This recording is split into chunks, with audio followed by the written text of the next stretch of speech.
Benjamin Franklin, January 17, 1706, OS. January 6, 1705, April 17, 1790, was an American polymath and one of the founding fathers of the United States.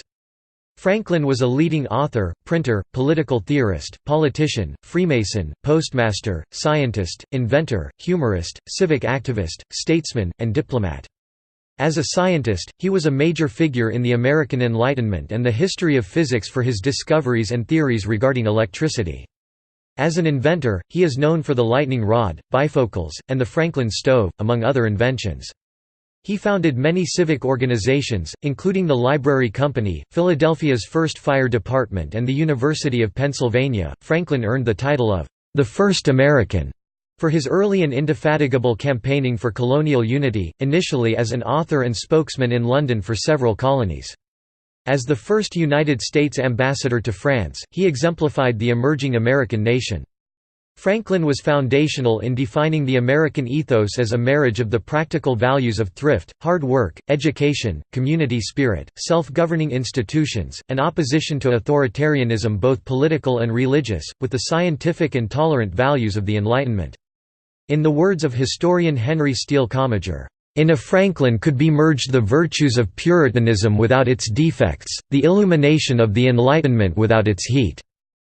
To Walter Isaacson, this makes Franklin, "the most accomplished American of his age and the most influential in inventing the type of society America would become." Franklin became a successful newspaper editor and printer in Philadelphia, the leading city in the colonies, publishing the Pennsylvania Gazette at the age of 23. He became wealthy publishing this and Poor Richard's Almanac, which he authored under the pseudonym, Richard Saunders. After 1767, he was associated with the Pennsylvania Chronicle, a newspaper that was known for its revolutionary sentiments and criticisms of British policies.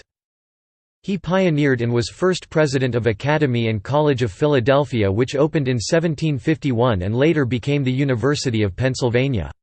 He organized and was the first secretary of the American Philosophical Society and was elected president in 1769.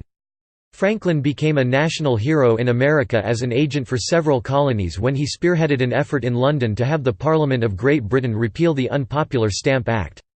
An accomplished diplomat, he was widely admired among the French as American minister to Paris and was a major figure in the development of positive Franco-American relations. His efforts proved vital for the American Revolution in securing shipments of crucial munitions from France. He was promoted to Deputy Postmaster General for the British colonies in 1753, having been Philadelphia Postmaster for many years, and this enabled him to set up the first national communications network. During the Revolution, he became the first United States Postmaster General. He was active in community affairs and colonial and state politics, as well as national and international affairs. From 1785 to 1788, he served as governor of Pennsylvania. He initially owned and dealt in slaves but, by the 1750s, he argued against slavery from an economic perspective and became one of the most prominent abolitionists. His colorful life and legacy of scientific and political achievement, and his status as one of America's most influential founding fathers, have seen Franklin honored more than 2 centuries after his death on coinage and the $100 bill, warships, and the names of many towns, counties, educational institutions, and corporations, as well as countless cultural references. Ancestry. Benjamin Franklin's father, Josiah Franklin, was a tallow chandler, a soaper and candlemaker. Josiah was born at Ecton, Northamptonshire, England on December 23, 1657, the son of blacksmith and farmer Thomas Franklin, and Jane White. Benjamin's father and all 4 of his grandparents were born in England. Josiah had 17 children with his 2 wives. He married his first wife, Anne Child, in about 1677 in Ecton and immigrated with her to Boston in 1683. They had 3 children before immigrating, and 4 after. Following her death, Josiah was married to Abiah Folger on July 9, 1689 in the Old South Meeting House by Samuel Willard. Benjamin, their 8th child, was Josiah Franklin's 15th child and 10th and last son. Abia Folger was born in Nantucket, Massachusetts, on August 15, 1667, to Peter Folger, a miller and schoolteacher, and his wife, Mary Morell Folger, a former indentured servant. She came from a Puritan family that was among the first pilgrims to flee to Massachusetts for religious freedom, when King Charles I of England began persecuting Puritans. They sailed for Boston in 1635. Her father was, "...the sort of rebel destined to transform colonial America." As clerk of the court, he was jailed for disobeying the local magistrate in defense of middle-class shopkeepers and artisans in conflict with wealthy landowners. Ben Franklin followed in his grandfather's footsteps in his battles against the wealthy Penn family that owned the Pennsylvania colony. Early life in Boston. Benjamin Franklin was born on Milk Street, in Boston, Massachusetts, on January 17, 1706, and baptized at Old South Meeting House. He was one of 17 children born to Josiah Franklin, and one of 10 born by Josiah's second wife, Abia Folger, the daughter of Peter Folger and Mary Morell. Among Benjamin's siblings were his older brother James and his younger sister Jane. Josiah wanted Ben to attend school with the clergy, but only had enough money to send him to school for 2 years. He attended Boston Latin School but did not graduate. He continued his education through voracious reading. Although, "...his parents talked of the church as a career," for Franklin, his schooling ended when he was 10. He worked for his father for a time, and at 12 he became an apprentice to his brother James, a printer, who taught Ben the printing trade. When Ben was 15, James founded the New England Courant, which was the first truly independent newspaper in the colonies. When denied the chance to write a letter to the paper for publication, Franklin adopted the pseudonym of Silence Dogood, a middle-aged widow. Mrs. Dogood's letters were published, and became a subject of conversation around town. Neither James nor the Courant's readers were aware of the ruse, and James was unhappy with Ben when he discovered the popular correspondent was his younger brother. Franklin was an advocate of free speech from an early age. When his brother was jailed for 3 weeks in 1722 for publishing material unflattering to the governor, young Franklin took over the newspaper and had Mrs. Dogood, quoting Cato's letters, proclaim, "Without freedom of thought there can be no such thing as wisdom and no such thing as public liberty without freedom of speech." Franklin left his apprenticeship without his brother's permission, and in so doing became a fugitive. Philadelphia. At age 17, Franklin ran away to Philadelphia, Pennsylvania, seeking a new start in a new city. When he first arrived, he worked in several printer shops around town, but he was not satisfied by the immediate prospects. After a few months, while working in a printing house, Franklin was convinced by Pennsylvania Governor Sir William Keith to go to London, ostensibly to acquire the equipment necessary for establishing another newspaper in Philadelphia. Finding Keith's promises of backing a newspaper empty, Franklin worked as a typesetter in a printer's shop in what is now the Church of St. Bartholomew the Great in the Smithfield area of London. Following this, he returned to Philadelphia in 1726 with the help of Thomas Denham, a merchant who employed Franklin as clerk, shopkeeper, and bookkeeper in his business. Junto and library. In 1727, Benjamin Franklin, then 21, created the Junto, a group of like-minded aspiring artisans and tradesmen who hoped to improve themselves while they improved their community. The Junto was a discussion group for issues of the day. It subsequently gave rise to many organizations in Philadelphia. The Junto was modeled after English coffeehouses that Franklin knew well, and which had become the center of the spread of Enlightenment ideas in Britain. Reading was a great pastime of the Junto, but books were rare and expensive. The members created a library initially assembled from their own books after Franklin wrote, "A proposition was made by me that since our books were often referred to in our disquisitions upon the inquiries, it might be convenient for us to have them all together where we met, that upon occasion they might be consulted, and by thus clubbing our books to a common library, we should, while we lick to keep them together, have each of us the advantage of using the books of all the other members, which would be nearly as beneficial as if each owned the whole." This did not suffice, however. Franklin conceived the idea of a subscription library, which would pool the funds of the members to buy books for all to read. This was the birth of the Library Company of Philadelphia. Its charter was composed by Franklin in 1731.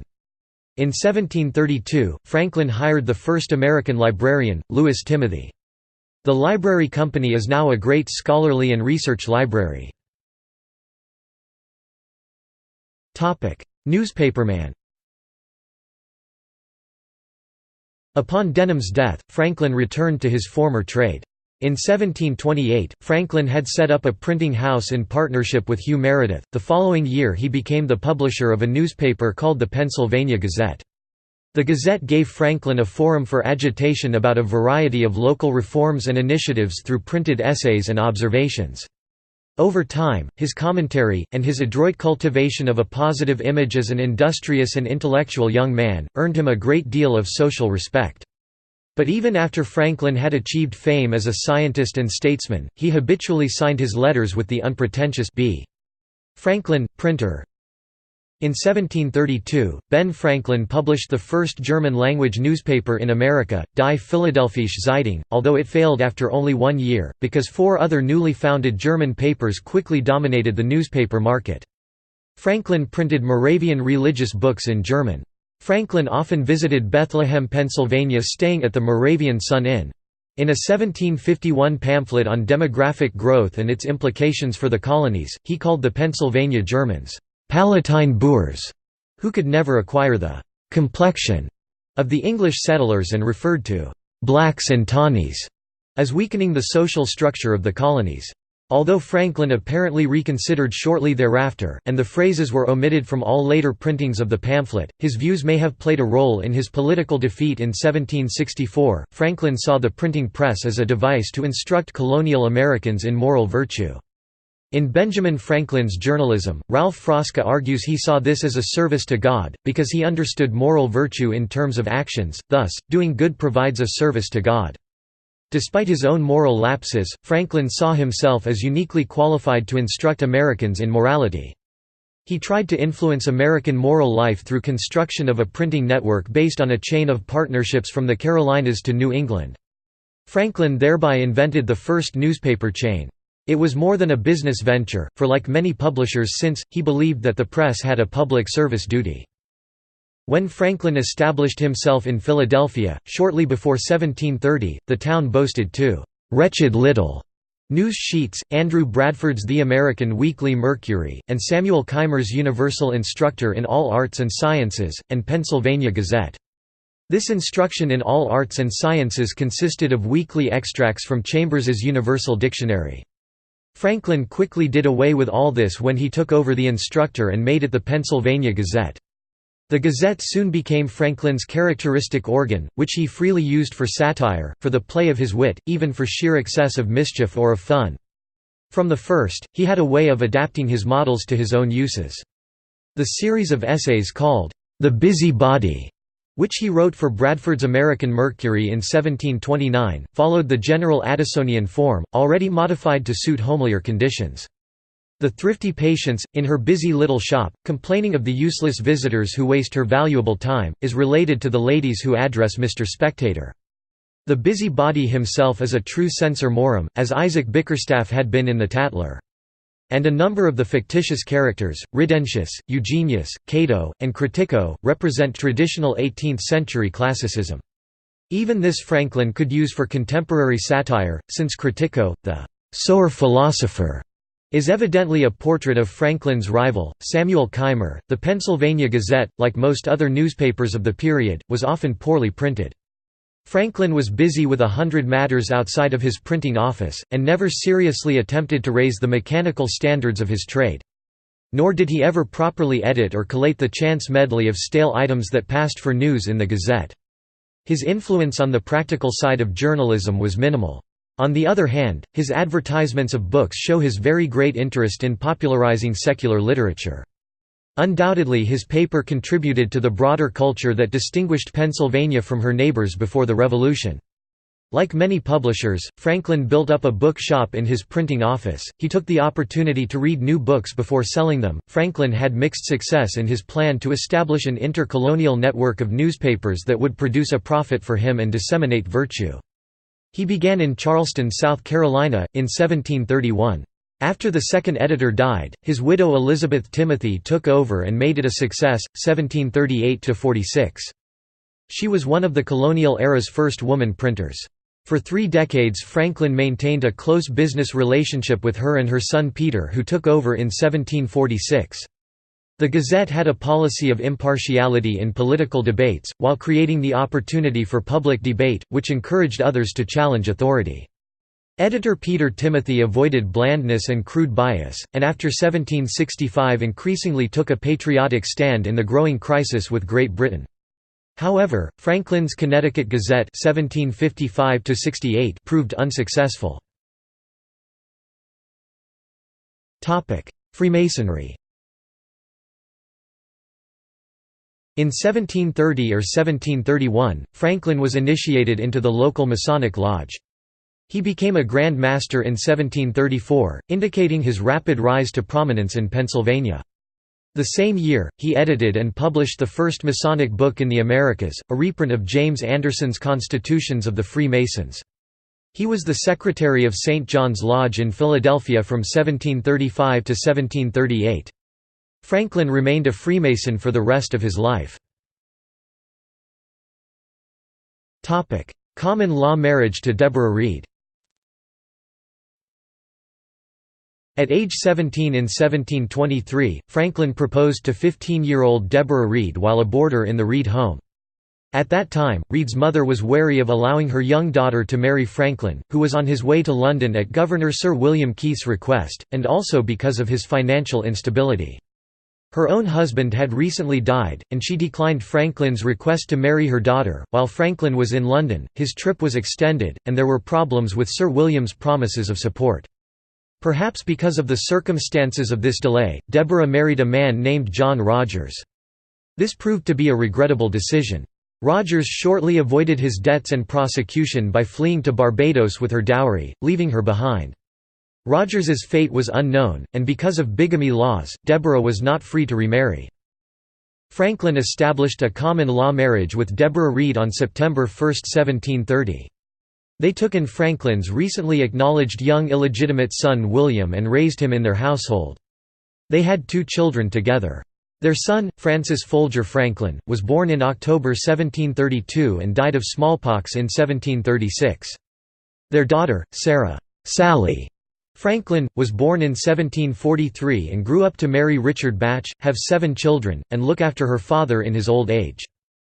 Deborah's fear of the sea meant that she never accompanied Franklin on any of his extended trips to Europe, and another possible reason why they spent so much time apart is that he may have blamed her for preventing their son Francis from being vaccinated against the disease that subsequently killed him. Deborah wrote to him in November 1769 saying she was ill due to dissatisfied distress from his prolonged absence, but he did not return until his business was done. Deborah Reed Franklin died of a stroke in 1774. While Franklin was on an extended mission to England, he returned in 1775. William Franklin. In 1730, 24-year-old Franklin publicly acknowledged the existence of his son William, who was deemed illegitimate, as he was born out of wedlock, and raised him in his household. His mother's identity is unknown. He was educated in Philadelphia. Beginning at about age 30, William studied law in London in the early 1760s. He fathered an illegitimate son, William Temple Franklin, born February 22, 1762. The boy's mother was never identified, and he was placed in foster care. Later in 1762, William married Elizabeth Downs, daughter of a planter from Barbados. After William passed the bar, his father helped him gain an appointment in 1763 as the last royal governor of New Jersey. A loyalist, William and his father eventually broke relations over their differences about the American Revolutionary War. The elder Franklin could never accept William's position. Deposed in 1776 by the Revolutionary Government of New Jersey, William was arrested at his home in Perth Amboy at the Proprietary House and imprisoned for a time. The younger Franklin went to New York in 1782, which was still occupied by British troops. He became leader of the Board of Associated Loyalists, a quasi-military organization, headquartered in New York City. They initiated guerrilla forays into New Jersey, southern Connecticut, and New York counties north of the city. When British troops evacuated from New York, William Franklin left with them and sailed to England. He settled in London, never to return to North America. In the preliminary peace talks in 1782 with Britain, Benjamin Franklin insisted that Loyalists who had borne arms against the United States would be excluded from this plea, that they be given a general pardon. He was undoubtedly thinking of William Franklin. Success as an author. In 1733, Franklin began to publish the noted Poor Richard's Almanac with content both original and borrowed under the pseudonym Richard Saunders, on which much of his popular reputation is based. Franklin frequently wrote under pseudonyms. Although it was no secret that Franklin was the author, his Richard Saunders character repeatedly denied it. Poor Richard's Proverbs, adages from this almanac, such as, "A penny saved is tuppence dear," often misquoted as, "A penny saved is a penny earned," and "Fish and visitors stink in 3 days," remain common quotations in the modern world. Wisdom in folk society meant the ability to provide an apt adage for any occasion, and Franklin's readers became well prepared. He sold about 10,000 copies per year. It became an institution. In 1741 Franklin began publishing the General Magazine and Historical Chronicle for all the British plantations in America, the first such monthly magazine of this type published in America. In 1758, the year he ceased writing for the almanac, he printed Father Abraham's Sermon, also known as The Way to Wealth. Franklin's autobiography, begun in 1771 but published after his death, has become one of the classics of the genre. Daylight Saving Time (DST) is often erroneously attributed to a 1784 satire that Franklin published anonymously. Modern DST was first proposed by George Vernon Hudson in 1895. Topic: Inventions and scientific inquiries. Franklin was a prodigious inventor. Among his many creations were the lightning rod, glass harmonica, a glass instrument, not to be confused with the metal harmonica, Franklin stove, bifocal glasses and the flexible urinary catheter. Franklin never patented his inventions. In his autobiography he wrote, "As we enjoy great advantages from the inventions of others, we should be glad of an opportunity to serve others by any invention of ours, and this we should do freely and generously." Electricity. Franklin started exploring the phenomenon of electricity in 1746 when he saw some of Archibald Spencer's lectures using static electricity for illustrations. Franklin proposed that vitreous and resinous electricity were not different types of electrical fluid, as electricity was called then, but the same fluid under different pressures. The same proposal was made independently that same year by William Watson. Franklin was the first to label them as positive and negative respectively, and he was the first to discover the principle of conservation of charge. In 1748 he constructed a multiple plate capacitor, that he called an electrical battery, not to be confused with Volta's pile, by placing 11 panes of glass sandwiched between lead plates, suspended with silk cords and connected by wires. In recognition of his work with electricity, Franklin received the Royal Society's Copley Medal in 1753, and in 1756 he became one of the few 18th-century Americans elected as a Fellow of the Society. He received honorary degrees from Harvard and Yale universities, his first. The CGS unit of electric charge has been named after him. 1 Franklin (Fr) is equal to 1 statcoulomb. Franklin advised Harvard University in its acquisition of new electrical laboratory apparatus after the complete loss of its original collection, in a fire which destroyed the original Harvard Hall in 1764. The collection he assembled would later become part of the Harvard Collection of Historical Scientific Instruments, now on public display in its Science Center. Franklin briefly investigated electrotherapy, including the use of the electric bath. This work led to the field becoming widely known. Kite experiment and lightning rod. In 1750, he published a proposal for an experiment to prove that lightning is electricity by flying a kite in a storm that appeared capable of becoming a lightning storm. On May 10, 1752, Thomas François d'Alibade of France conducted Franklin's experiment using a 40-foot tall 12 meters iron rod instead of a kite, and he extracted electrical sparks from a cloud. On June 15 Franklin may possibly have conducted his well-known kite experiment in Philadelphia, successfully extracting sparks from a cloud. Franklin described the experiment in the Pennsylvania Gazette on October 19, 1752, without mentioning that he himself had performed it.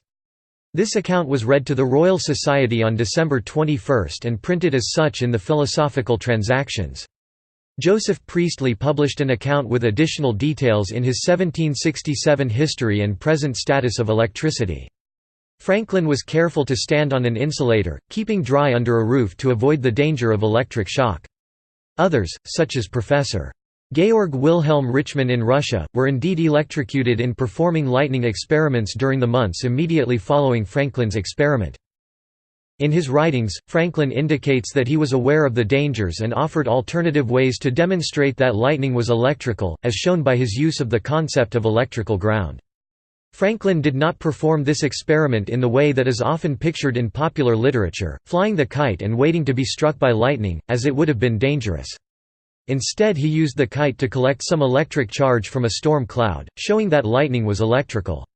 On October 19 in a letter to England with directions for repeating the experiment, Franklin wrote, "When rain has wet the kite twine so that it can conduct the electric fire freely, you will find it streams out plentifully from the key at the approach of your knuckle, and with this key a phial, or Leyden jar, may be charged, and from electric fire thus obtained spirits may be kindled, and all other electric experiments may be performed which are usually done by the help of a rubber glass globe or tube, and therefore the sameness of the electrical matter with that of lightning completely demonstrated." Franklin's electrical experiments led to his invention of the lightning rod. He said that conductors with a sharp rather than a smooth point could discharge silently, and at a far greater distance. He surmised that this could help protect buildings from lightning by attaching upright rods of iron, made sharp as a needle and gilt to prevent rusting, and from the foot of those rods a wire down the outside of the building into the ground. Would not these pointed rods probably draw the electrical fire silently out of a cloud before it came nigh enough to strike, and thereby secure us from that most sudden and terrible mischief? Following a series of experiments on Franklin's own house, lightning rods were installed on the Academy of Philadelphia, later the University of Pennsylvania, and the Pennsylvania State House, later Independence Hall, in 1752. Population studies. Franklin had a major influence on the emerging science of demography, or population studies. Thomas Malthus is noted for his rule of population growth and credited Franklin for discovering it. Common 1990 and Drake 2011 say Franklin's Observations on the Increase of Mankind 1755 stands alongside Ezra Stiles' Discourse on Christian Union 1760 as the leading works of 18th-century Anglo-American demography. Drake credits Franklin's wide readership and prophetic insight. In the 1730s and 1740s, Franklin began taking notes on population growth, finding that the American population had the fastest growth rate on Earth. Emphasizing that population growth depended on food supplies, a line of thought later developed by Thomas Malthus, Franklin emphasized the abundance of food and available farmland in America. He calculated that America's population was doubling every 20 years and would surpass that of England in a century.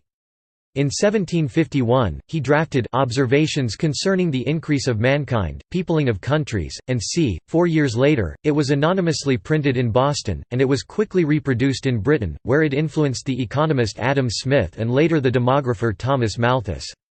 Franklin's predictions alarmed British leaders who did not want to be surpassed by the colonies, so they became more willing to impose restrictions on the colonial economy. Franklin was also a pioneer in the study of slave demography, as shown in his 1755 essay. Atlantic Ocean currents. As deputy postmaster, Franklin became interested in the North Atlantic Ocean circulation patterns. While in England in 1768, he heard a complaint from the Colonial Board of Customs: why did it take British packet ships carrying mail several weeks longer to reach New York than it took an average merchant ship to reach Newport, Rhode Island? The merchantmen had a longer and more complex voyage because they left from London, while the packets left from Falmouth in Cornwall. Franklin put the question to his cousin Timothy Folger, a Nantucket whaler captain, who told him that merchant ships routinely avoided a strong eastbound mid-ocean current. The mail packet captains sailed dead into it, thus fighting an adverse current of 3 miles per hour, 5 kilometers per hour. Franklin worked with Folger and other experienced ship captains, learning enough to chart the current and name it the Gulf Stream, by which it is still known today. Franklin published his Gulf Stream chart in 1770 in England, where it was completely ignored. Subsequent versions were printed in France in 1778 and the US in 1786. The British edition of the chart, which was the original, was so thoroughly ignored that everyone assumed it was lost forever until Phil Richardson, a Woods Hole oceanographer and Gulf Stream expert, discovered it in the Bibliothèque Nationale in Paris in 1980. This find received front-page coverage in the New York Times. It took many years for British sea captains to adopt Franklin's advice on navigating the current. Once they did, they were able to trim 2 weeks from their sailing time. In 1853, the oceanographer and cartographer Matthew Fontaine Maury noted that while Franklin charted and codified the Gulf Stream, he did not discover it. Though it was Dr. Franklin and Captain Tim Folger, who first turned the Gulf Stream to nautical account, the discovery that there was a Gulf Stream cannot be said to belong to either of them, for its existence was known to Peter Martyr d'Angera, and to Sir Humphrey Gilbert, in the 16th century. Wave theory of light. Franklin was, along with his contemporary Leonhard Euler, the only major scientist who supported Christiaan Huygens' wave theory of light, which was basically ignored by the rest of the scientific community. In the 18th century, Newton's corpuscular theory was held to be true. Only after Young's well-known slit experiment in 1803 were most scientists persuaded to believe Huygens' theory. Meteorology.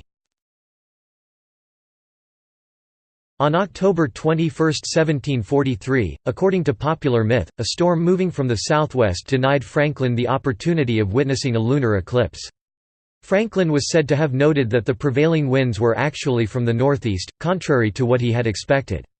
In correspondence with his brother, Franklin learned that the same storm had not reached Boston until after the eclipse, despite the fact that Boston is to the northeast of Philadelphia.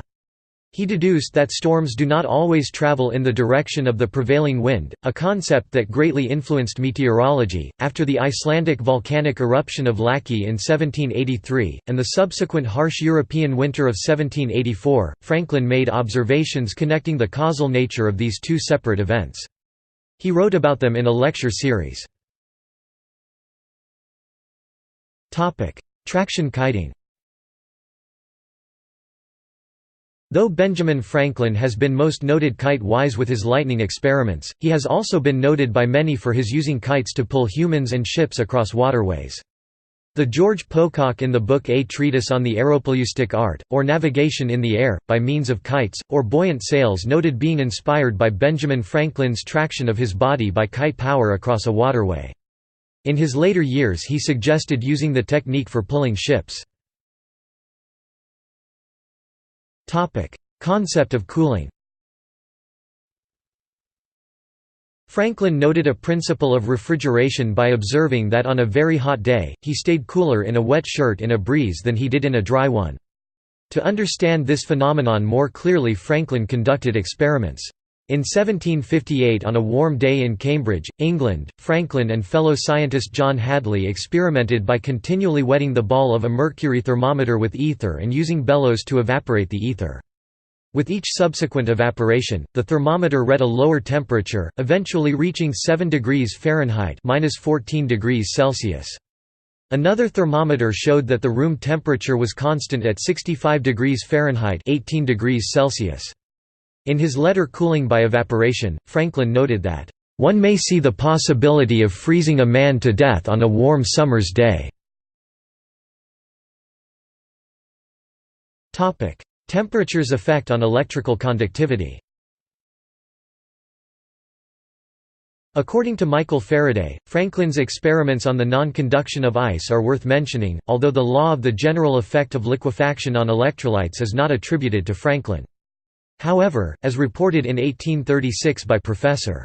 A.D. Batch of the University of Pennsylvania. The law of the effect of heat on the conduction of bodies otherwise non-conductors, for example, glass, could be attributed to Franklin. Franklin writes, "A certain quantity of heat will make some bodies good conductors, that will not otherwise conduct, and again.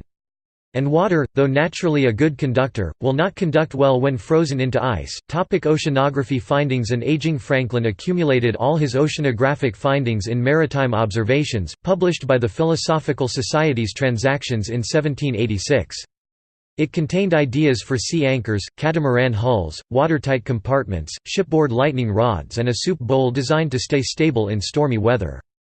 Decision-making. In a 1772 letter to Joseph Priestley, Franklin lays out the earliest known description of the pro and con list, a common decision-making technique, now sometimes called a decisional balance sheet. "My way is, to divide half a sheet of paper by a line into two columns, writing over the one pro, and over the other con.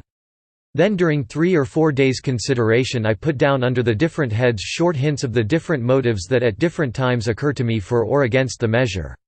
When I have thus got them all together in one view, I endeavor to estimate their respective weights, and where I find 2, 1 on each side, that seem equal, I strike them both out. If I find a reason pro equal to some 2 reasons con, I strike out the 3.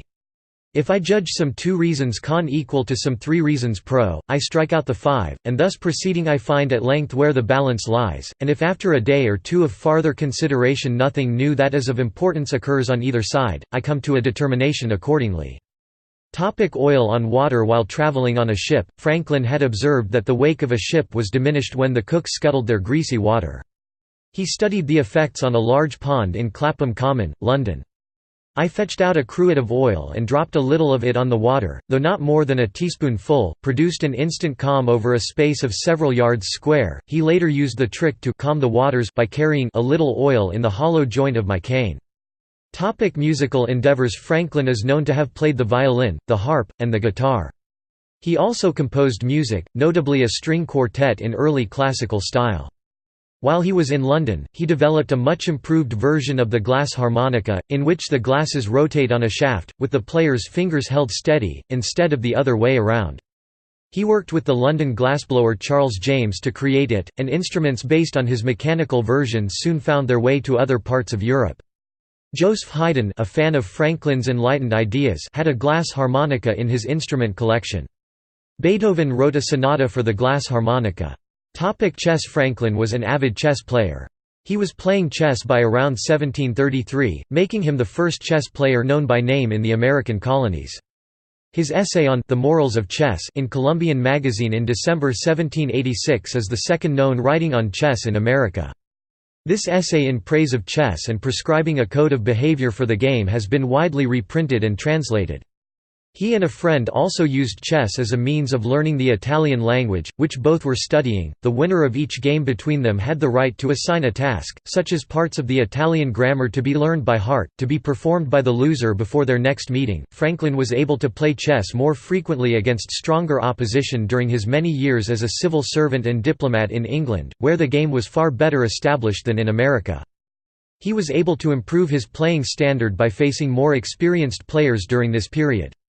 He regularly attended Old Slaughter's Coffee House in London for chess and socializing, making many important personal contacts. While in Paris, both as a visitor and later as ambassador, he visited the famous Café de la Régence, which France's strongest players made their regular meeting place. No records of his games have survived, so it is not possible to ascertain his playing strength in modern terms. Franklin was inducted into the U.S. Chess Hall of Fame in 1999. The Franklin Mercantile Chess Club in Philadelphia, the second oldest chess club in the U.S., is named in his honor. Public life. Early steps in Pennsylvania. In 1736, Franklin created the Union Fire Company, one of the first volunteer firefighting companies in America. In the same year, he printed a new currency for New Jersey based on innovative anti-counterfeiting techniques he had devised. Throughout his career, Franklin was an advocate for paper money, publishing A Modest Enquiry into the Nature and Necessity of a Paper Currency in 1729, and his printer printed money. He was influential in the more restrained and thus successful monetary experiments in the Middle Colonies, which stopped deflation without causing excessive inflation. In 1766 he made a case for paper money to the British House of Commons. As he matured, Franklin began to concern himself more with public affairs. In 1743, he first devised a scheme for the Academy, Charity School, and College of Philadelphia. However, the person he had in mind to run the Academy, Rev. Richard Peters, refused, and Franklin put his ideas away until 1749, when he printed his own pamphlet, Proposals Relating to the Education of Youth in Pennsylvania. He was appointed president of the Academy on November 13, 1749. The Academy and the Charity School opened on August 13, 1751. In 1743, Franklin founded the American Philosophical Society to help scientific men discuss their discoveries and theories. He began the electrical research that, along with other scientific inquiries, would occupy him for the rest of his life. In between bouts of politics and money-making, in 1747, Franklin, already a very wealthy man, retired from printing and went into other businesses. He created a partnership with his foreman, David Hall, which provided Franklin with half of the shop's profits for 18 years. This lucrative business arrangement provided leisure time for study, and in a few years he had made discoveries that gave him a reputation with educated persons throughout Europe and especially in France. Franklin became involved in Philadelphia politics and rapidly progressed. In October 1748, he was selected as a councilman. In June 1749, he became a justice of the peace for Philadelphia, and in 1751 he was elected to the Pennsylvania Assembly. On August 10, 1753, Franklin was appointed Deputy Postmaster General of British North America, see below. His most notable service in domestic politics was his reform of the postal system, with mail sent out every week. In 1751, Franklin and Dr. Thomas Bond obtained a charter from the Pennsylvania legislature to establish a hospital. Pennsylvania Hospital was the first hospital in what was to become the United States of America. In 1752, Franklin organized the Philadelphia Contributionship, the first homeowners insurance company in what would become the United States. Between 1750 and 1753, the "educational triumvirate" of Dr. Benjamin Franklin, the American Dr. Samuel Johnson of Stratford, Connecticut, and the immigrant Scottish schoolteacher Drive. William Smith built on Franklin's initial scheme and created what Bishop James Madison, president of the College of William and Mary, called a «new model plan or style of American college». Franklin solicited, printed in 1752, and promoted an American textbook of moral philosophy from the American Dr. Samuel Johnson titled Elementa Philosophica to be taught in the new colleges to replace courses in denominational divinity. In June 1753, Johnson, Franklin, and Smith met in Stratford. They decided the new model college would focus on the professions, with classes taught in English instead of Latin, have subject matter experts as professors instead of one tutor leading a class for 4 years, and there would be no religious test for admission. Johnson went on to found King's College, now Columbia University, in New York City in 1754, while Franklin hired Smith as provost of the College of Philadelphia, which opened in 1755. At its first commencement, on May 17, 1757, 7 men graduated, 6 with a Bachelor of Arts and 1 as Master of Arts. It was later merged with the University of the State of Pennsylvania to become the University of Pennsylvania. The college was to become influential in guiding the founding documents of the United States. In the Continental Congress, for example, over 1/3 of the college-affiliated men who contributed the Declaration of Independence between September 4, 1774, and July 4, 1776, were affiliated with the college. In 1753, both Harvard and Yale awarded him honorary degrees. In 1754, he headed the Pennsylvania delegation to the Albany Congress. This meeting of several colonies had been requested by the Board of Trade in England to improve relations with the Indians and defence against the French. Franklin proposed a broad plan of union for the colonies.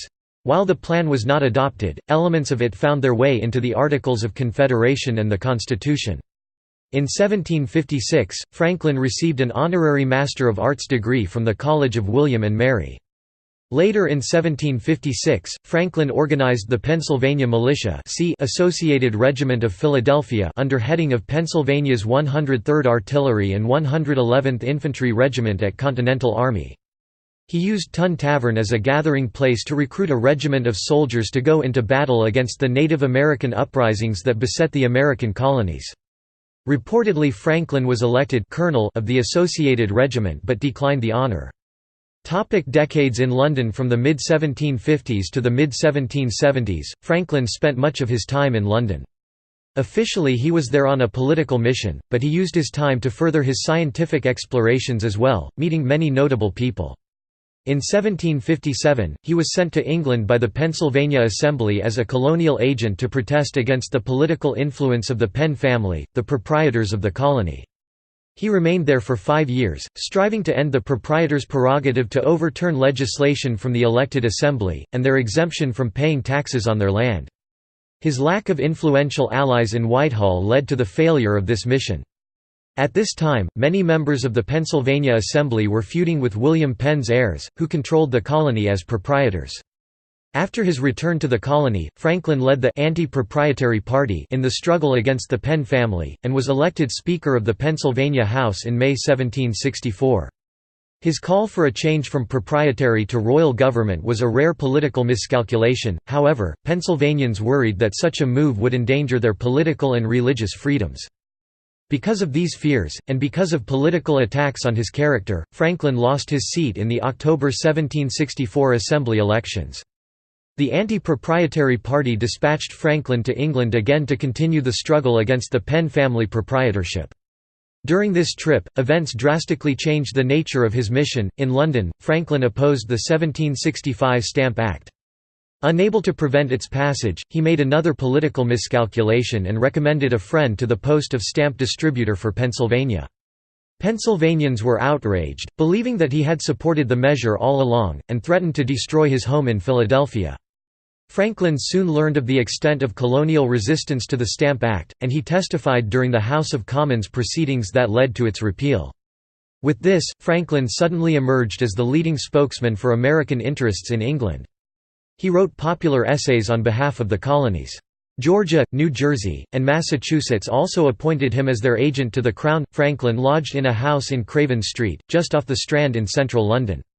During his stays there, he developed a close friendship with his landlady, Margaret Stevenson, and her circle of friends and relations, in particular her daughter Mary, who was more often known as Polly. Their house, which he used on various lengthy missions from 1757 to 1775, is the only one of his residences to survive. It opened to the public as the Benjamin Franklin House Museum in 2006. Whilst in London, Franklin became involved in radical politics. He belonged to a gentlemen's club which he called the Honest Whigs, which held stated meetings, and included members such as Richard Price, the minister of Newington Green Unitarian Church who ignited the Revolution controversy, and Andrew Kippis. In 1756, Franklin had become a member of the Society for the Encouragement of Arts, Manufactures and Commerce, now the Royal Society of Arts or RSA, which had been founded in 1754 and whose early meetings took place in Covent Garden coffee shops. After his return to the United States in 1775, Franklin became the Society's corresponding member, continuing a close connection. The RSA instituted a Benjamin Franklin Medal in 1956 to commemorate the 250th anniversary of his birth and the 200th anniversary of his membership of the RSA. The study of natural philosophy, what we would call science, drew him into overlapping circles of acquaintance. Franklin was, for example, a corresponding member of the Lunar Society of Birmingham, which included such other scientific and industrial luminaries as Matthew Boulton, James Watt, Josiah Wedgwood and Erasmus Darwin. On occasion he visited them. In 1759, the University of St Andrews awarded Franklin an honorary doctorate in recognition of his accomplishments. He was also awarded an honorary doctorate by Oxford University in 1762.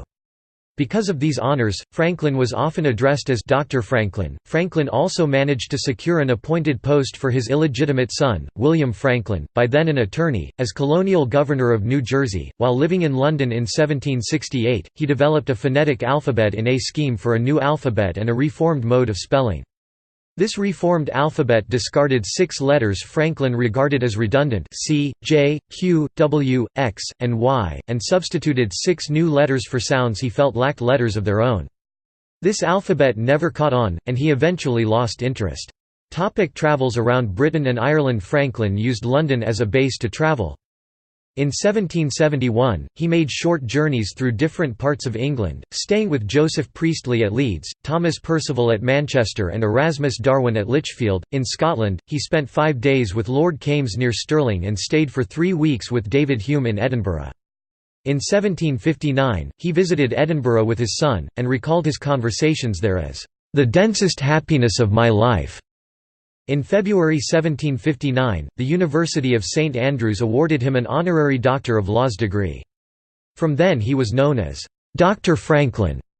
In October of the same year he was granted freedom of the borough of St Andrews. He had never been to Ireland before, and met and stayed with Lord Hillsborough, who he believed was especially attentive. Franklin noted of him that, "All the plausible behavior I have described is meant only, by patting and stroking the horse, to make him more patient, while the reins are drawn tighter, and the spurs set deeper into his sides."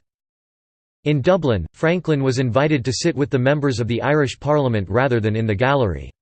He was the first American to receive this honour. While touring Ireland, he was moved by the level of poverty he saw. Ireland's economy was affected by the same trade regulations and laws of Britain that governed America. Franklin feared that America could suffer the same effects should Britain's colonial exploitation continue. Visits to Europe. Franklin spent 2 months in German lands in 1766, but his connections to the country stretched across a lifetime. He declared a debt of gratitude to German scientist Otto von Guericke for his early studies of electricity. Franklin also co-authored the first treaty of friendship between Prussia and America in 1785. In September 1767, Franklin visited Paris with his usual traveling partner, Sir John Pringle. News of his electrical discoveries was widespread in France. His reputation meant that he was introduced to many influential scientists and politicians, and also to King Louis XV.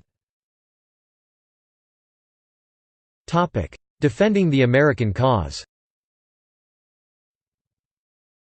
One line of argument in Parliament was that Americans should pay a share of the costs of the French and Indian War, and that therefore taxes should be levied on them. Franklin became the American spokesman in highly publicized testimony in Parliament in 1766. He stated that Americans already contributed heavily to the defense of the empire. He said local governments had raised, outfitted and paid 25,000 soldiers to fight France—as many as Britain itself sent, and spent many millions from American treasuries doing so in the French and Indian War alone. In 1773, Franklin published 2 of his most celebrated pro-American satirical essays, "Rules by Which a Great Empire May Be Reduced to a Small One," and "An Edict by the King of Prussia." Hutchinson letters leak. In 1772, Franklin obtained private letters of Thomas Hutchinson and Andrew Oliver, governor and lieutenant governor of the province of Massachusetts Bay, proving that they had encouraged the Crown to crack down on Bostonians. Franklin sent them to America, where they escalated the tensions. The letters were finally leaked to the public in the Boston Gazette in mid-June 1773, causing a political firestorm in Massachusetts and raising significant questions in England. The British began to regard him as the fomenter of serious trouble. Hopes for a peaceful solution ended as he was systematically ridiculed and humiliated by Solicitor General Alexander Wedderburn, before the Privy Council on January 29, 1774. He returned to Philadelphia in March 1775, and abandoned his accommodationist stance. Coming of Revolution. In 1763, soon after Franklin returned to Pennsylvania from England for the first time, the western frontier was engulfed in a bitter war known as Pontiac's Rebellion. The Paxton Boys, a group of settlers convinced that the Pennsylvania government was not doing enough to protect them from American Indian raids, murdered a group of peaceful Susquehannock Indians and marched on Philadelphia. Franklin helped to organize a local militia to defend the capital against the mob. He met with the Paxton leaders and persuaded them to disperse. Franklin wrote a scathing attack against the racial prejudice of the Paxton Boys. "If an Indian injures me," he asked, "Does it follow that I may revenge that injury on all Indians?" He provided an early response to British surveillance through his own network of counter-surveillance and manipulation. He waged a public relations campaign, secured secret aid, played a role in privateering expeditions, and churned out effective and inflammatory propaganda. Declaration of Independence. By the time Franklin arrived in Philadelphia on May 5, 1775, after his second mission to Great Britain, the American Revolution had begun—with fighting between colonials and British at Lexington and Concord. The New England militia had trapped the main British Army in Boston. The Pennsylvania Assembly unanimously chose Franklin as their delegate to the Second Continental Congress. In June 1776, he was appointed a member of the Committee of Five that drafted the Declaration of Independence. Although he was temporarily disabled by gout and unable to attend most meetings of the committee, Franklin made several "small but important" changes to the draft sent to him by Thomas Jefferson. At the signing, he is quoted as having replied to a comment by John Hancock that they must all hang together. "Yes, we must, indeed, all hang together, or most assuredly we shall all hang separately." Postmaster. Well known as a printer and publisher, Franklin was appointed Postmaster of Philadelphia in 1737, holding the office until 1753, when he and publisher William Hunter were named Deputy Postmasters General of British North America, the first to hold the office. Joint appointments were standard at the time. For political reasons, Franklin was responsible for the British colonies from Pennsylvania north and east, as far as the island of Newfoundland. A post office for local and outgoing mail had been established in Halifax, Nova Scotia, by local stationer Benjamin Lee, on April 23, 1754, but service was irregular. Franklin opened the first post office to offer regular, monthly mail in what would later become Canada, at Halifax, on December 9, 1755. Meantime, Hunter became postal administrator in Williamsburg, Virginia and oversaw areas south of Annapolis, Maryland. Franklin reorganized the service's accounting system, then improved speed of delivery between Philadelphia, New York and Boston. By 1761, efficiencies led to the first profits for the colonial post office. When the lands of New France were ceded to the British under the Treaty of Paris in 1763, the new British province of Quebec was created among them, and Franklin saw mail service expanded between Montreal, Trois-Rivières, Quebec City, and New York. For the greater part of his appointment, Franklin lived in England from 1757 to 1762, and again from 1764 to 1774—about three-quarters of his term. Eventually, his sympathies for the rebel cause in the American Revolution led to his dismissal on January 31, 1774. On July 26, 1775, the Second Continental Congress established the United States Post Office and named Benjamin Franklin as the first United States Postmaster General. Franklin had been a postmaster for decades and was a natural choice for the position. He had just returned from England and was appointed chairman of a committee of investigation to establish a postal system. The report of the committee, providing for the appointment of a Postmaster General for the 13 American colonies, was considered by the Continental Congress on July 25 and 26. On July 26, 1775, Franklin was appointed Postmaster General, the first appointed under the Continental Congress. It established a postal system that became the United States Post Office, a system that continues to operate today. Ambassador to France, 1776–1785. In December 1776, Franklin was dispatched to France as Commissioner for the United States. He took with him as secretary his 16-year-old grandson, William Temple Franklin. They lived in a home in the Parisian suburb of Passy, donated by Jacques Donatien Le Ray de Chaumont, who supported the United States. Franklin remained in France until 1785. He conducted the affairs of his country toward the French nation with great success, which included securing a critical military alliance in 1778 and negotiating the Treaty of Paris 1783. Among his associates in France was Honoré Gabriel Riquetti, Comte de Mirabeau. a French revolutionary writer, orator and statesman who in early 1791 would be elected President of the National Assembly. In July 1784, Franklin met with Mirabeau and contributed anonymous materials that the Frenchman used in his first signed work, Considerations sur l'ordre de Cincinnatus. The publication was critical of the Society of the Cincinnati, established in the United States. Franklin and Mirabeau thought of it as a «noble order», inconsistent with the egalitarian ideals of the new republic. During his stay in France, Benjamin Franklin was active as a Freemason, serving as Venerable Master of the Lodge Les Neufs from 1779 until 1781. He was the 106th member of the lodge. In 1784, when Franz Mesmer began to publicize his theory of animal magnetism, which was considered offensive by many, Louis XVI appointed a commission to investigate it. These included the chemist Antoine Lavoisier, the physician Joseph Ignace Guillotin, the astronomer Jean-Sylvain Bailly, and Benjamin Franklin. In 1781, he was elected a Fellow of the American Academy of Arts and Sciences. Franklin's advocacy for religious tolerance in France contributed to arguments made by French philosophers and politicians that resulted in Louis XVI's signing of the Edict of Versailles in November 1787.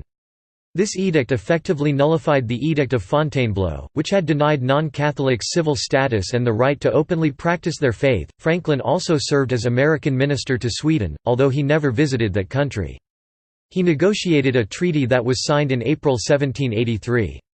On August 27, 1783, in Paris, Franklin witnessed the world's first hydrogen balloon flight. Le Globe, created by Professor Jacques Charles and Les Frères Robert, was watched by a vast crowd as it rose from the Champ de Mars, now the site of the Eiffel Tower. Franklin became so enthusiastic that he subscribed financially to the next project to build a manned hydrogen balloon. On December 1, 1783, Franklin was seated in the special enclosure for honored guests when Le Charlier took off from the Jardin des Tuileries, piloted by Jacques Charles and Nicolas Louis Robert. Constitutional Convention. When he returned home in 1785, Franklin occupied a position only second to that of George Washington as the champion of American independence. Le Ray honored him with a commissioned portrait painted by Joseph Duplessis, which now hangs in the National Portrait Gallery of the Smithsonian Institution in Washington, D.C. After his return, Franklin became an abolitionist and freed his 2 slaves.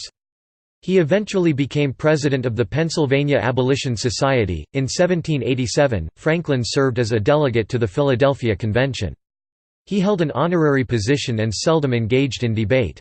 He is the only founding father who is a signatory of all 4 of the major documents of the founding of the United States: the Declaration of Independence, the Treaty of Alliance with France, the Treaty of Paris, and the United States Constitution. In 1787, a group of prominent ministers in Lancaster, Pennsylvania, proposed the foundation of a new college named in Franklin's honor. Franklin donated £200 towards the development of Franklin College, now called Franklin and Marshall College. Between 1771 and 1788, he finished his autobiography. While it was at first addressed to his son, it was later completed for the benefit of mankind at the request of a friend. Franklin strongly supported the right to freedom of speech. In those wretched countries where a man cannot call his tongue his own, he can scarce call anything his own. Whoever would overthrow the liberty of a nation must begin by subduing the freeness of speech. Without freedom of thought there can be no such thing as wisdom, and no such thing as public liberty without freedom of speech, which is the right of every man. President of Pennsylvania. Special balloting conducted October 18, 1785, unanimously elected Franklin the 6th President of the Supreme Executive Council of Pennsylvania, replacing John Dickinson. The office was practically that of governor.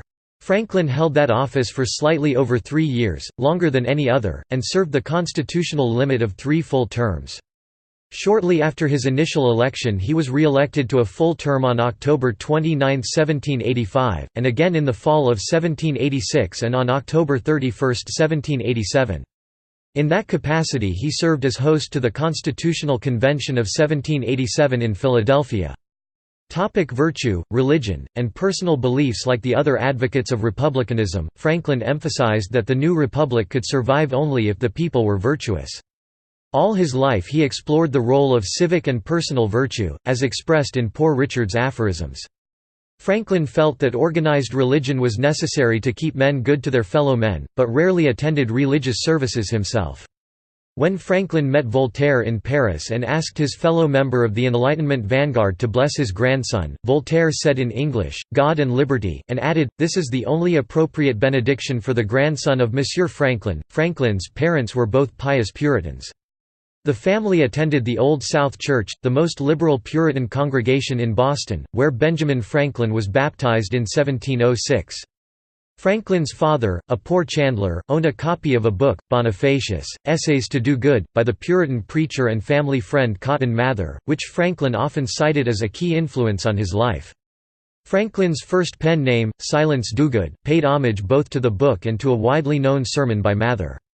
The book preached the importance of forming voluntary associations to benefit society.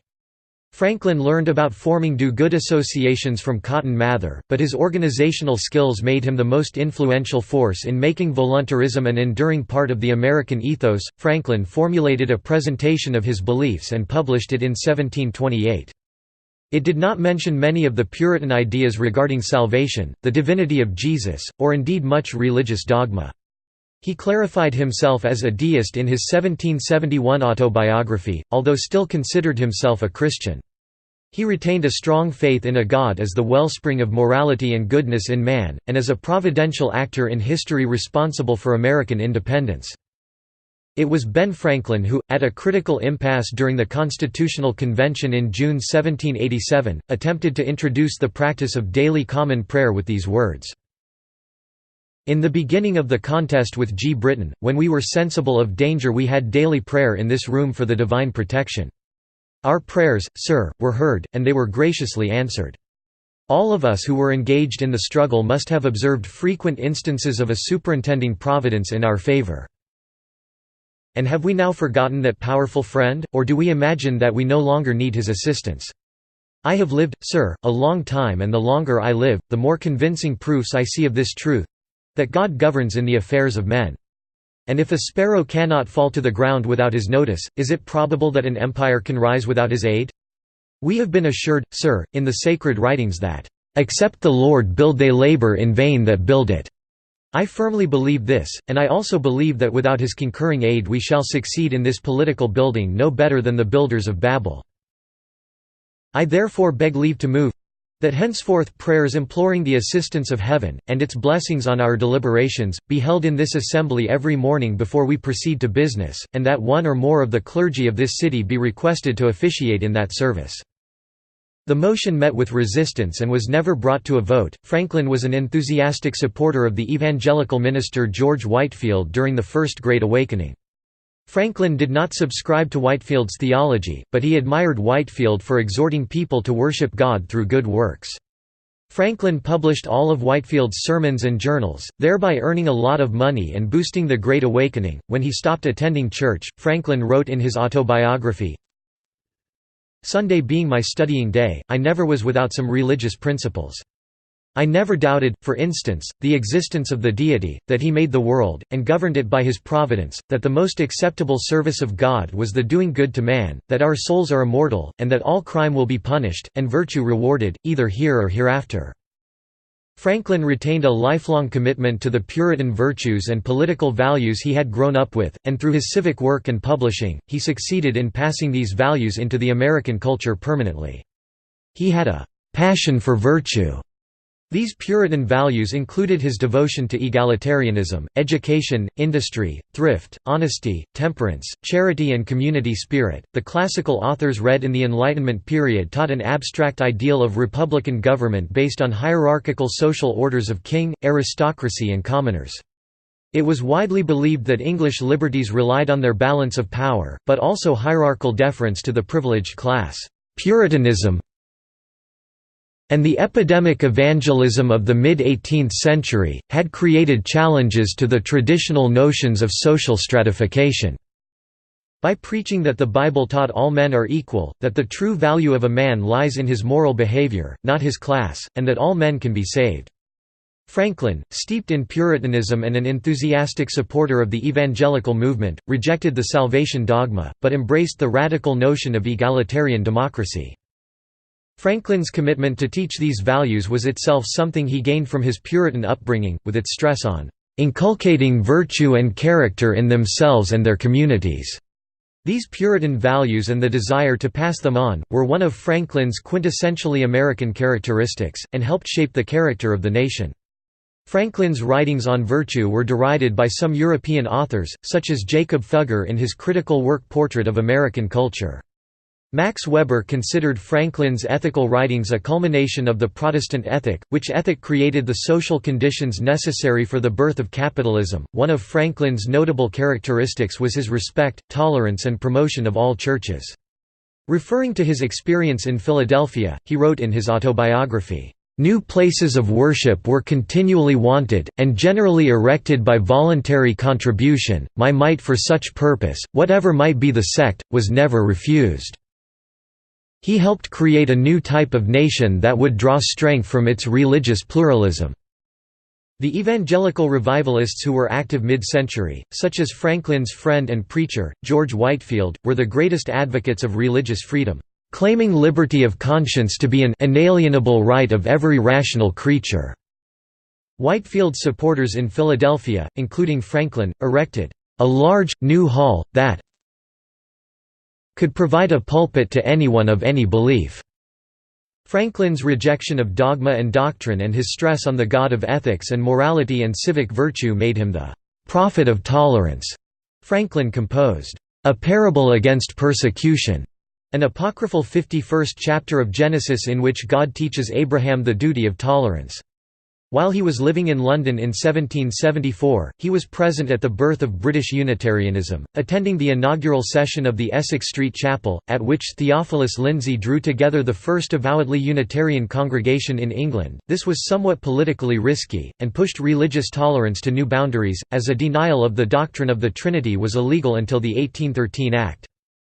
Although Franklin's parents had intended for him to have a career in the church, Franklin as a young man adopted the Enlightenment religious belief in deism, that God's truths can be found entirely through nature and reason. "I soon became a thorough deist." As a young man he rejected Christian dogma in a 1725 pamphlet A Dissertation on Liberty and Necessity, Pleasure and Pain, which he later saw as an embarrassment, while simultaneously asserting that God is all-wise, all-good, all-powerful. He defended his rejection of religious dogma with these words, "I think opinions should be judged by their influences and effects, and if a man holds none that tend to make him less virtuous or more vicious, it may be concluded that he holds none that are dangerous, which I hope is the case with me." After the disillusioning experience of seeing the decay in his own moral standards, and those of two friends in London whom he had converted to deism, Franklin turned back to a belief in the importance of organized religion, on the pragmatic grounds that without God and organized churches, man will not be good. Moreover, because of his proposal that prayers be said in the Constitutional Convention of 1787, many have contended that in his later life Franklin became a pious Christian. According to David Morgan, Franklin was a proponent of religion in general. He prayed to "powerful goodness" and referred to God as the infinite. John Adams noted that Franklin was a mirror in which people saw their own religion. "The Catholics thought him almost a Catholic. The Church of England claimed him as one of them. The Presbyterians thought him half a Presbyterian, and the Friends believed him a wet Quaker." Whatever else Franklin was, concludes Morgan, he was a true champion of generic religion. In a letter to Richard Price, Franklin stated that he believed that religion should support itself without help from the government, claiming, "When a religion is good, I conceive that it will support itself, and, when it cannot support itself, and God does not take care to support, so that its professors are obliged to call for the help of the civil power, it is a sign, I apprehend, of its being a bad one." In 1790, just about a month before he died, Franklin wrote a letter to Ezra Stiles, president of Yale University, who had asked him his views on religion. As to Jesus of Nazareth, my opinion of whom you particularly desire, I think the system of morals and his religion, as he left them to us, the best the world ever saw or is likely to see, but I apprehend it has received various corrupt changes, and I have, with most of the present dissenters in England, some doubts as to his divinity, though it is a question I do not dogmatize upon, having never studied it, and I think it needless to busy myself with it now, when I expect soon an opportunity of knowing the truth with less trouble. I see no harm, however, in its being believed, if that belief has the good consequence, as it probably has, of making his doctrines more respected and better observed, especially as I do not perceive that the Supreme takes it amiss, by distinguishing the unbelievers in his government of the world with any particular marks of his displeasure. On July 4, 1776, Congress appointed a three-member committee composed of Franklin, Thomas Jefferson, and John Adams to design the Great Seal of the United States.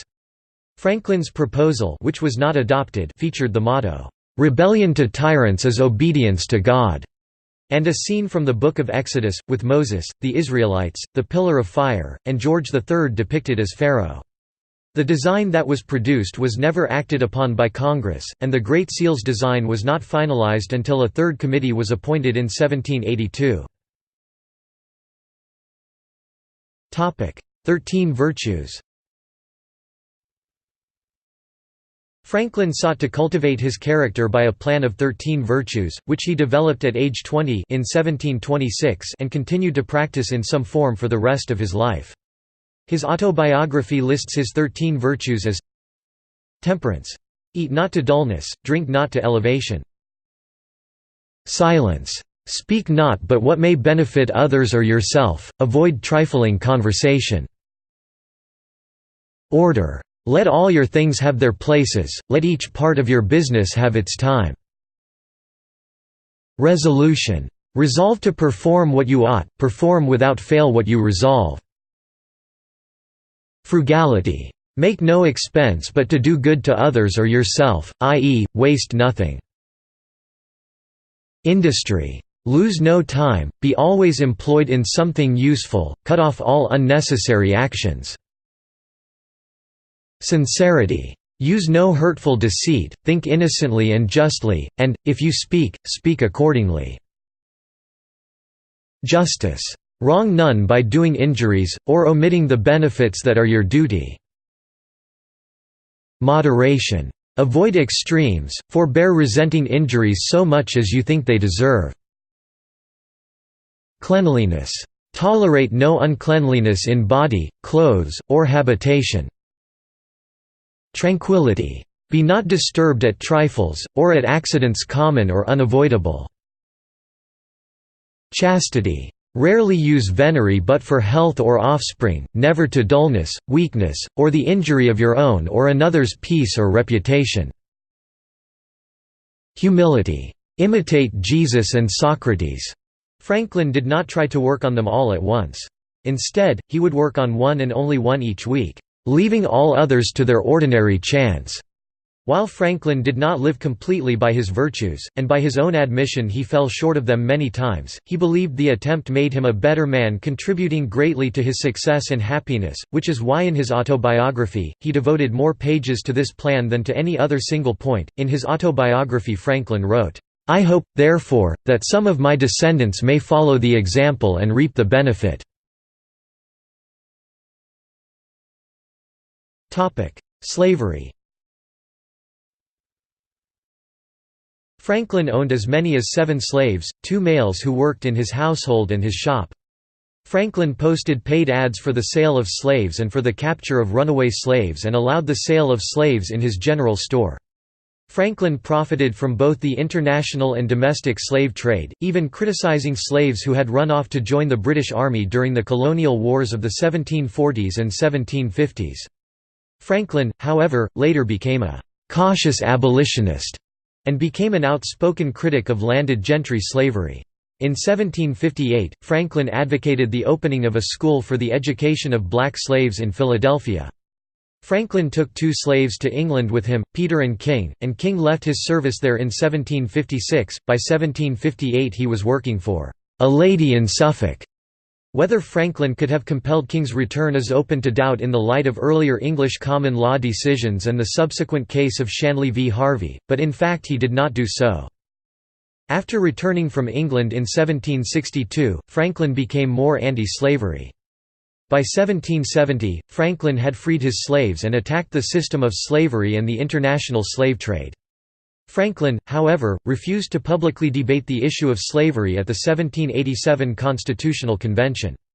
Franklin tended to take both sides of the issue of slavery, never fully divesting himself from the institution. In his later years, as Congress was forced to deal with the issue of slavery, Franklin wrote several essays that stressed the importance of the abolition of slavery and of the integration of blacks into American society.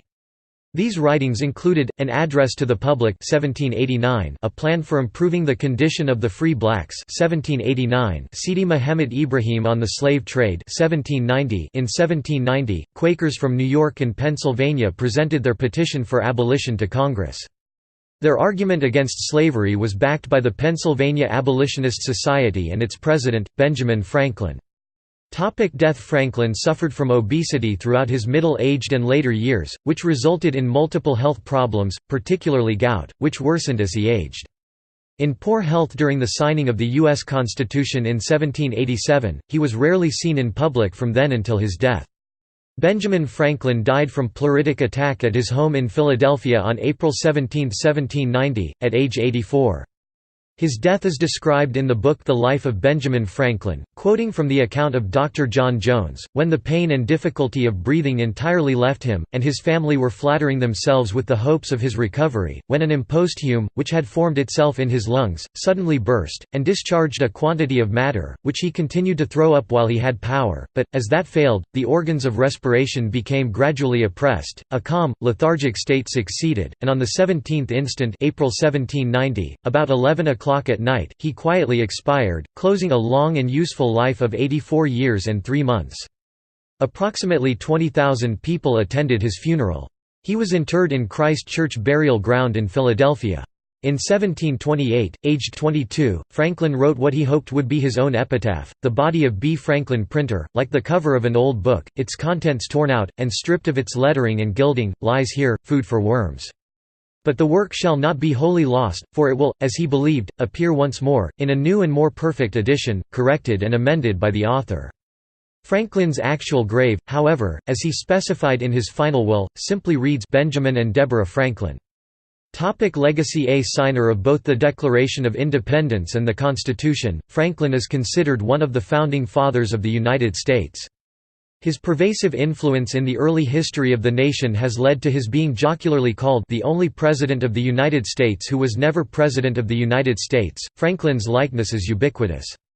Since 1928, it has adorned American $100 bills, which are sometimes referred to in slang as Benjamins or Franklins. From 1948 to 1963, Franklin's portrait was on the half-dollar. He has appeared on a $50 bill and on several varieties of the $100 bill from 1914 and 1918. Franklin appears on the $1,000 Series E savings bond. Philadelphia's Benjamin Franklin Parkway, a major thoroughfare, and Benjamin Franklin Bridge, the first major bridge to connect Philadelphia with New Jersey, are named in his honor. In 1976, as part of a bicentennial celebration, Congress dedicated a 20-foot (6 meters) marble statue in Philadelphia's Franklin Institute as the Benjamin Franklin National Memorial. Many of Franklin's personal possessions are also on display at the Institute, one of the few national memorials located on private property. In London, his house at 36 Craven Street, which is the only surviving former residence of Benjamin Franklin, was first marked with a blue plaque and has since been opened to the public as the Benjamin Franklin House. In 1998, workmen restoring the building dug up the remains of 6 children and 4 adults hidden below the home. The Times reported on February 11, 1998, initial estimates are that the bones are about 200 years old and were buried at the time Franklin was living in the house, which was his home from 1757 to 1762 and from 1764 to 1775. Most of the bones show signs of having been dissected, sawn or cut. One skull has been drilled with several holes. Paul Knapman, the Westminster coroner, said yesterday, "I cannot totally discount the possibility of a crime. There is still a possibility that I may have to hold an inquest." The Friends of Benjamin Franklin House, the organization responsible for the restoration, note that the bones were likely placed there by William Hewson, who lived in the house for 2 years and who had built a small anatomy school at the back of the house. They note that while Franklin likely knew what Hewson was doing, he probably did not participate in any dissections because he was much more of a physicist than a medical man. Bequest. Franklin bequeathed £1,000, about $4,400 at the time, or about $112,000 in 2011 dollars, each to the cities of Boston and Philadelphia, in trust to gather interest for 200 years. The trust began in 1785 when the French mathematician Charles-Joseph Mathon de la Cour, who admired Franklin greatly, wrote a friendly parody of Franklin's "Poor Richard's Almanac", called "Fortunate Richard". The main character leaves a smallish amount of money in his will, 5 lots of 100 livres, to collect interest over 1, 2, 3, 4 or 5 full centuries, with the resulting astronomical sums to be spent on impossibly elaborate utopian projects. Franklin, who was 79 years old at the time, wrote thanking him for a great idea and telling him that he had decided to leave a bequest of £1,000 each to his native Boston and his adopted Philadelphia. By 1990, more than $2 million had accumulated in Franklin's Philadelphia Trust, which had loaned the money to local residents. From 1940 to 1990, the money was used mostly for mortgage loans. When the trust came due, Philadelphia decided to spend it on scholarships for local high school students.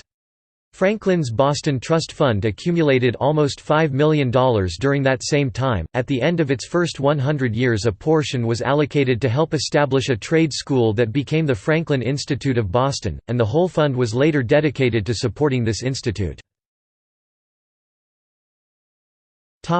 Franklin on U.S. postage.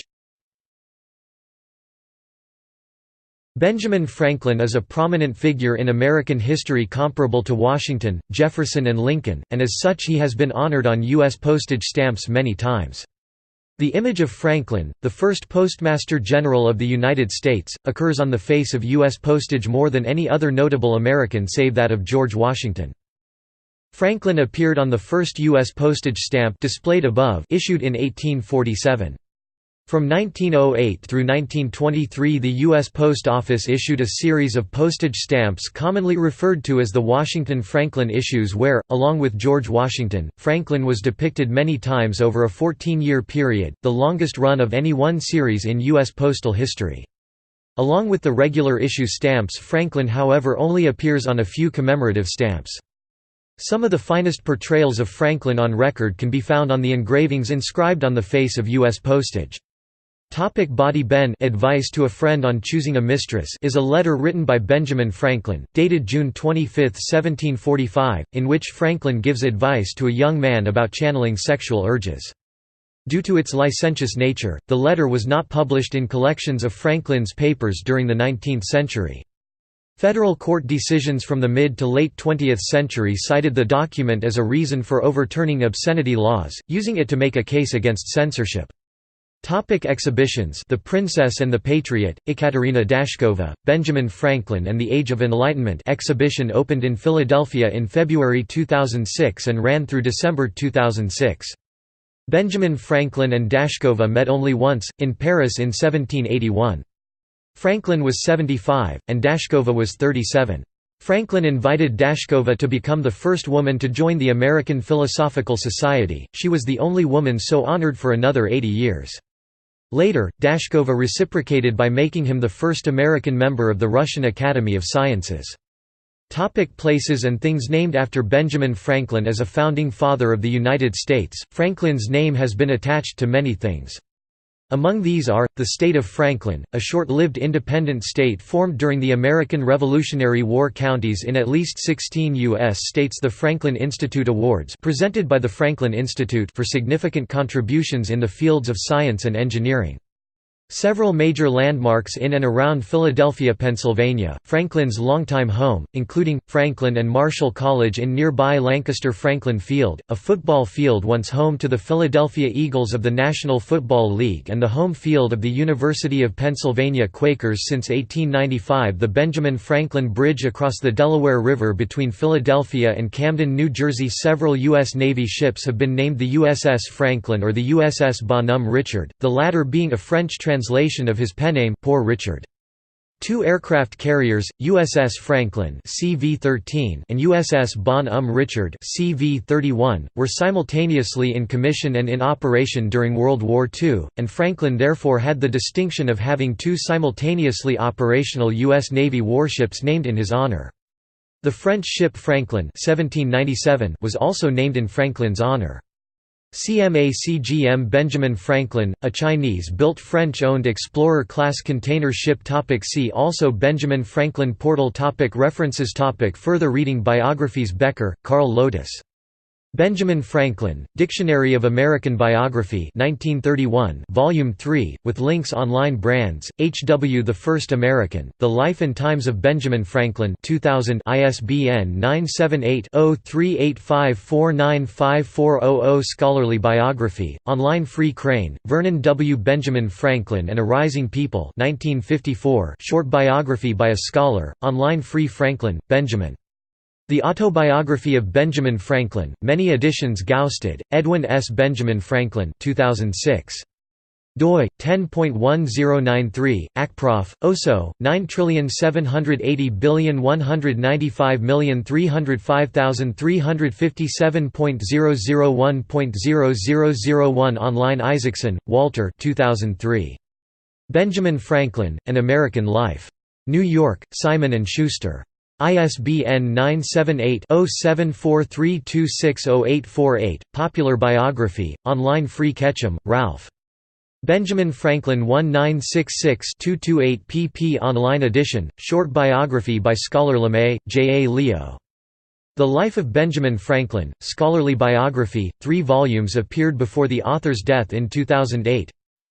Volume 1, Journalist, 1706-1730-2005-568 pp. ISBN 978-0812238549. Volume 2, Printer and Publisher, 1730-1747-2005-664 pp. ISBN 978-0812238556. Volume 3, Soldier, Scientist, and Politician, 1748–1757 2008, 768 pp. ISBN 978-0812241211.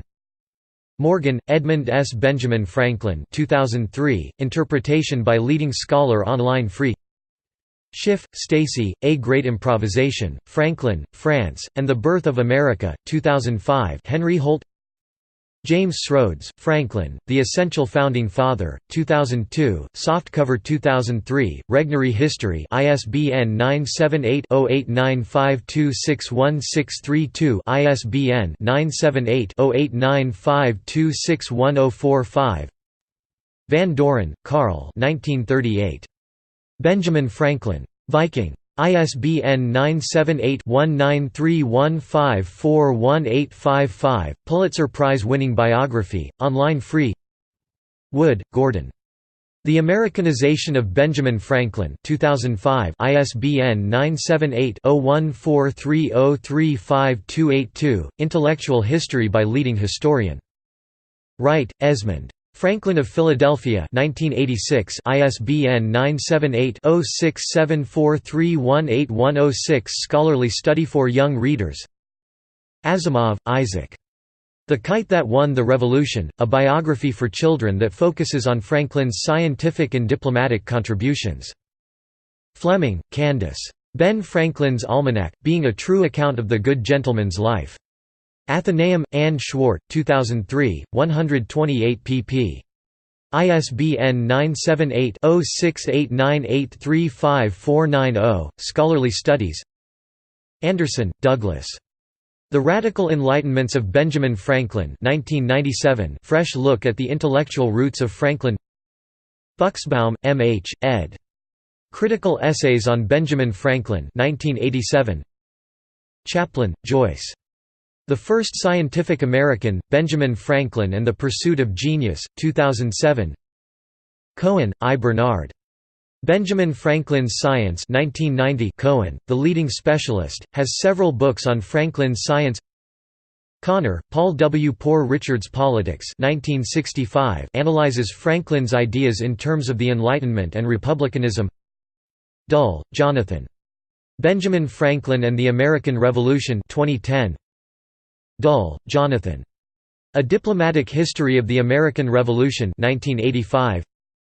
Dray, Philip. Stealing God's Thunder, Benjamin Franklin's Lightning Rod and the Invention of America, 2005, 279 pp. Ford, Paul Lester. The Many-Sided Franklin 1899 online edition, collection of scholarly essays. Franklin as Printer and Publisher. In the Century, April 1899 v. 57 pp. 803–18. Franklin as Scientist. In the Century, September 1899 v.57 pp. 750–63. By Paul Lester Ford. Franklin as Politician and Diplomatist. In the Century, October 1899 v. 57 pp. 881–99. By Paul Lester Ford. Gleason, Philip. Trouble in the Colonial Melting Pot. Journal of American Ethnic History 2021, 3–17. Houston, Allen. Benjamin Franklin and the Politics of Improvement 2009. LeMay, J. A. Leo, ed. Reappraising Benjamin Franklin, A Bicentennial Perspective 1993 scholarly essays. Matthews, L. K. Benjamin Franklin's Plans for a Colonial Union, 1750–1775, American Political Science Review 8 August 1914, 393–412. McCoy, Drew R. 1978. Benjamin Franklin's Vision of a Republican Political Economy for America. William and Mary Quarterly. 35 607–28. JSTOR 1923207. Murley, Frank J., and Theodore A. Wilson, eds. Makers of American Diplomacy, From Benjamin Franklin to Henry Kissinger 1974 online. Free Newman, Simon P. Benjamin Franklin and the Leather Apron Men, The Politics of Class in 18th-Century Philadelphia, Journal of American Studies, August 2009, Volume 43 No. 2 pp. 161–75. Franklin took pride in his working-class origins and his printer's skills. Olson, Lester C. Benjamin Franklin's Vision of American Community, A Study in Rhetorical Iconology, 2004. 323 pp. Schiffer, Michael Bryan. Draw the Lightning Down, Benjamin Franklin and Electrical Technology in the Age of Enlightenment, 2003. 383 pp. Stuart Sherman Franklin 1918 article on Franklin's writings. Skemp, Sheila L. Benjamin and William Franklin, Father and Son, Patriot and Loyalist 1994. Ben's son was a leading Loyalist. Sletcher, Michael, Domesticity, The Human Side of Benjamin Franklin, Magazine of History, 21 2006. Waldstreicher, David. Runaway America, Benjamin Franklin, Slavery, and the American Revolution. Hill and Wong, 2004. 315 pp. Walters, Carrie S. Benjamin Franklin and His Gods, 1999. 213 pp. Takes position midway between D. H. Lawrence's brutal 1930 denunciation of Franklin's religion as nothing more than a bourgeois commercialism tricked out in shallow utilitarian moralisms and Owen Aldridge's sympathetic 1967 treatment of the dynamism and protean character of Franklin's polytheistic religion. York, Neal. When Words Fail, William Pitt, Benjamin Franklin and the Imperial Crisis of 1766, Parliamentary History, October 2009, Volume 28 No. 3 pp. 341–74. Historiography. Waldstreicher, David, ed. A Companion to Benjamin Franklin 2011, 25 essays by scholars emphasizing how historians have handled Franklin, online edition. Primary sources: Silence Dogood, The Busy Body, and Early Writings J.A. Leo Lemay, ed., Library of America, 1987 1 volume, 2005 2 volume, ISBN 978-1931082228. Autobiography, Poor Richard, and Later Writings J.A. Leo Lemay, ed., Library of America, 1987 1 volume, 2005 2 volume, ISBN 978-1883011536. Bailyn, Bernard, The Ideological Origins of the American Revolution 1992, Benjamin Franklin Papers, M.S. Call, 900, University of Pennsylvania, Philadelphia, Pennsylvania. Finding Aid Bailly, J.S., Secret Report on Mesmerism or Animal Magnetism, International Journal of Clinical and Experimental Hypnosis, Volume 50, No. 4, October 2002, pp. 364–368.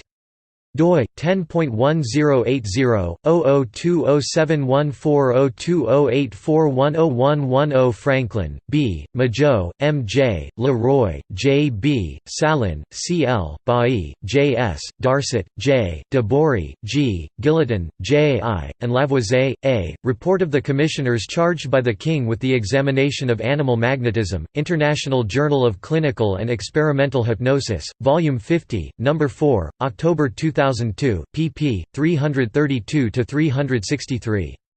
doi 10.1080/002071402084101009. The Papers of Benjamin Franklin Online, sponsored by the American Philosophical Society and Yale University. Benjamin Franklin Reader, edited by Walter Isaacson 2003. Benjamin Franklin's Autobiography, edited by J. A. Leo Lemay and P. M. Zoll, Norton Critical Editions, 1986, 390 pp. Text, Contemporary Documents and 20th-Century Analysis. Houston, Allen, ed. Franklin, The Autobiography and Other Writings on Politics, Economics, and Virtue. Cambridge University Press, 2004. 371 pp. Ketchum, Ralph, ed. The Political Thought of Benjamin Franklin, 1965, reprinted 2003. 459 pp. Leonard Labarre, and others, eds. The Papers of Benjamin Franklin, 39 vols. To date 1959 to 2008, definitive edition, through 1783. This massive collection of B.F.'s writings, and letters to him, is available in large academic libraries. It is most useful for detailed research on specific topics. The complete text of all the documents are online and searchable. The index is also online at the Wayback Machine, archived September 28, 2010. The Way to Wealth. Applewood Books, November 1986. ISBN 0918222885. Poor Richard's Almanac. Peter Popper Press, November 1983. ISBN 0880889187. Poor Richard, improved by Benjamin Franklin, 1751. Writings, Franklin, Writings. ISBN 0940450291. On Marriage. Satires and Bagatelles. A Dissertation on Liberty and Necessity, Pleasure and Pain. Fart Proudly, Writings of Benjamin Franklin You Never Read in School. Carl Japixa, ed. Frog Limited, reprint ed. 2003. ISBN 1583940790. Heroes of America Benjamin Franklin. Experiments and Observations on Electricity. 1751. External links. Lesson plans for high schools from National Endowment for the Humanities. Benjamin Franklin and Electrostatics Experiments and Franklin's Electrical Writings from Wright Center for Science Education. Animated Hero Classics, Benjamin Franklin 1993 on IMDb. Franklin's Impact on Medicine, talk by medical historian, Dr. Jim Leavesley, celebrating the 300th anniversary of Franklin's birth on Occam's Razor. ABC Radio National, December 2006. Benjamin Franklin at Find a Grave. Benjamin Franklin Papers, Kislik Center for Special Collections, Rare Books and Manuscripts, University of Pennsylvania, Biographical and Guides. Special Report, Citizen Ben's Greatest Virtues. Time Magazine. Finding Franklin, a resource guide. Library of Congress. Guide to Benjamin Franklin by a history professor at the University of Illinois. Benjamin Franklin, An Extraordinary Life. PBS. Benjamin Franklin, First American Diplomat, 1776–1785. U.S. State Department. The Electric Benjamin Franklin usehistory.org. Benjamin Franklin, A Documentary History by J. A. Leo LeMay. Benjamin Franklin 1706–1790. Text of biography by Rev. Charles A. Goodrich, 1856. Cooperative Hall of Fame testimonial for founding the Philadelphia Contributionship. Online edition of Franklin's personal library. Chisholm, Hugh, ed. 1911. Franklin, Benjamin. Encyclopædia Britannica 11th ed. Cambridge University Press. O'Connor, John J., Robertson, Edmund F. Benjamin Franklin. MacTutor History of Mathematics Archive, University of St Andrews. Writings of Benjamin Franklin from CSPAN's American Writers, A Journey Through History. Online writings. Yale edition of Complete Works, the Standard Scholarly Edition. Founders Online, searchable edition. Works by Benjamin Franklin at Project Gutenberg. Works by or about Benjamin Franklin at Internet Archive. Works by Benjamin Franklin at LibriVox. Public domain audiobooks. Online. Works by Franklin, Dialogue between Franklin and the Gout, Creative Commons audio recording. American Institute of Physics, Letter IV, Farther Experiments PDF, and Letter 11, Observations in Electricity PDF. Franklin's 13 Virtues. Extract of Franklin's autobiography, compiled by Paul Ford. Franklin's Last Will and Testament transcription. Library of Congress web resource, Benjamin Franklin.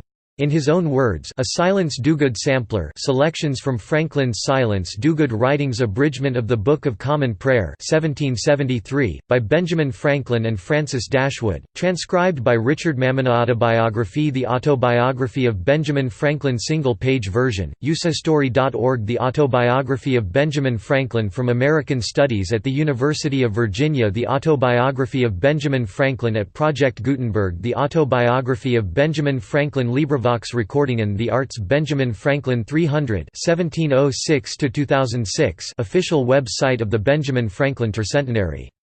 The Historical Society of Pennsylvania collection of Benjamin Franklin papers, including correspondence, government documents, writings and a copy of his will, are available for research use at the Historical Society of Pennsylvania. The Benjamin Franklin House, Franklin's only surviving residence. Ben Franklin Birthplace. A historic site. Link provides location and map. Benjamin Franklin and music.